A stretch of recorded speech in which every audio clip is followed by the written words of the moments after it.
প্রতিটি মানুষের জীবনেই কখন কিভাবে প্রেমের সূচনা ঘটে হয়তো কেউ বলতে পারে না।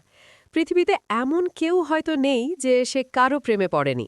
আজকে আমি এমনি একটি গল্প শেয়ার করব যা নিজের অজান্তেই প্রেমের সূচনা ঘটে। ঘড়িতে তখন ঠিক দুপুর 12:15। মাথার ঠিক উপরেই উত্তপ্ত রোদের আলো, প্রচণ্ড গরমে যেন শরীর জ্বলে যাচ্ছে। আর এই অবস্থাতেই আমি দাঁড়িয়ে আছি বাসের টিকিট কেটে লাইনে। আমি যে বাসটিতে উঠব সেটিতে উঠতে হলে টিকিট কেটে একজনের পিছনে একজন এভাবে লাইন ধরে দাঁড়াতে হয়। যারা আগে উঠতে পারবে তারা সিট পাবে আর বাকিরা দাঁড়িয়ে। বাস আসতে এখনো 10 মিনিট বাকি, আর আমার সামনে প্রায় 15 থেকে 20 জন হবে। আজ আর আমি সিট পাবো বলে মনে হয় না। বাসে ওঠার পর যদি রাস্তায় কোনো ধরনের জ্যাম না থাকে তাহলে 1 ঘন্টায় গন্তব্যে পৌঁছে যেতে পারবো।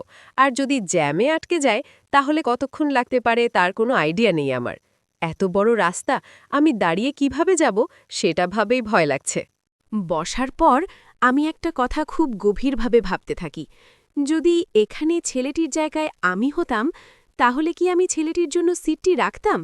মনে হয় না এটা আমি করতাম। নিজেকে সেলফিশ বলে চুপচাপ বসে থাকি।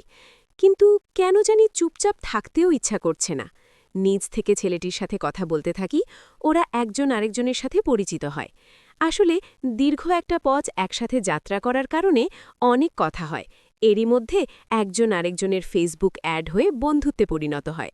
সেদিনের পর থেকে আমাদের প্রায় ফেসবুকে কথা হয়। সেখান থেকেই একজন আরেকজনের সম্পর্কে আরও কিছু জানা ও কিভাবে যেন নিজের অজান্তেই একজন আরেকজনের প্রেমে পড়া।